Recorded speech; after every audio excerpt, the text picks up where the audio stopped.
Yevrosiyo materigi dunyodagi eng katta materik hisoblanadi. Maydoni 16 million kilometr kvadrat. Uning maydoni juda ulkan bo'lib, yer yuzasining katta qismini egallaydi. Materik okeanlar bilan o'ralgan. Atlantika, Tinch, Hind va Shimoliy muz okeanlarini o'rab turadi. Chekka nuqtalari orasida Chelyuskin, Pi, Rok va Djenyov burullari bor. Eng baland cho'qqisi Jamolungma cho'qqisi 8848 metr balandlikda joylashgan. Yevrosiyoda chuqur ko'l Baykal, eng katta ko'l esa Kaspiy dengizidir.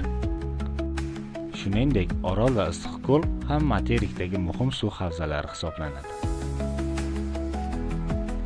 Tog' tizmalari orasida Himalay, Tian-Shan, Alp va Kavkaz bor. Ural tog'lari esa Yevropa va Osiyo qit'alarini chegarasini belgilaydi.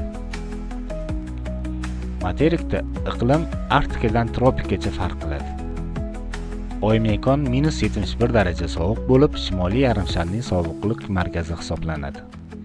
Cherrapunja hududida esa kuchli yong'inlar kuzatiladi. Tabiat zonalari tundra, tayga, aralash o'rmonlar, dasht va cho'llarni o'z ichiga oladi.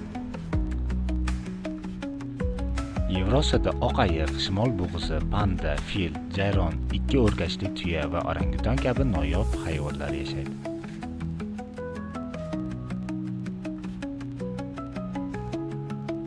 Materik aholisi ko'p millatli va zich yashaydigan hududlarga ega. O'zbekiston O'rta Osiyoda joylashgan bo'lib, o'zining tabiati va noyob qo'riqxonalari bilan mashhur.